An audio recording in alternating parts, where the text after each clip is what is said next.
টি-20 বিশ্বকাপে ভারত-পাকিস্তান ম্যাচ শুধু একটি খেলা নয়, বরং কোটি কোটি দর্শকের আবেগ। কিন্তু এই বহুল প্রতীক্ষিত ম্যাচটি কি সত্যিই মাঠে গড়াবে, নাকি শেষ মুহূর্তে বড় কোনো নাটক অপেক্ষা করছে? সম্প্রতি পাকিস্তান সরকারের পক্ষ থেকে জানানো হয়েছে, টি-20 বিশ্বকাপে ভারতের বিপক্ষে ম্যাচে মাঠে নামবে না পাকিস্তান দল।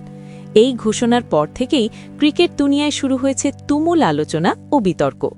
তবে এই সিদ্ধান্ত যে শেষ পর্যন্ত টিকবে না, সেই ব্যাপারে শতভাগ নিশ্চিত ভারতের সাবেক তারকা স্পিনার রবিচন্দ্রন অশ্বিন।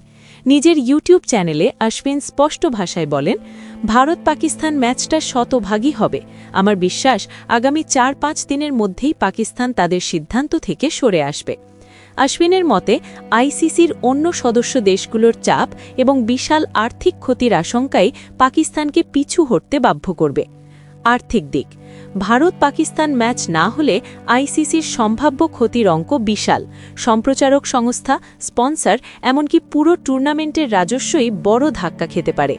এমন পরিস্থিতিতে পাকিস্তান ক্রিকেট বোর্ডকে জরিমানা করা, আইসিসির রাজস্ব থেকে তাদের অংশ কমিয়ে দেওয়া কিংবা আরও কঠোর শাস্তির কথাও শোনা যাচ্ছে। অশ্বিন আরও বলেন, সব সদস্য দেশই ক্ষতিগ্রস্ত হবে। আইসিসির সভায় সবাই বলবে, পাকিস্তানের কারণে আমরা এই ক্ষতির মুখে পড়ছি। এমনকি পিএসএলে খেলোয়াড়দের এনওসি দেওয়া বন্ধও হতে পারে। সবকিছু ঠিক থাকলে আগামী 15ই ফেব্রুয়ারি কলম্বোতে গ্রুপ পর্বে ভারতের মুখোমুখি হওয়ার কথা পাকিস্তানের। এদিকে ভারত ও শ্রীলঙ্কায় আগামী শনিবার থেকেই শুরু হচ্ছে টি-20 বিশ্বকাপের 10ম আসর। এখন দেখার বিষয়, শেষ পর্যন্ত পাকিস্তান তাদের অবস্থান বদলায় কিনা, নাকি বিশ্বকাপ ইতিহাসের নতুন কোনো বিতর্ক যুক্ত হতে যাচ্ছে।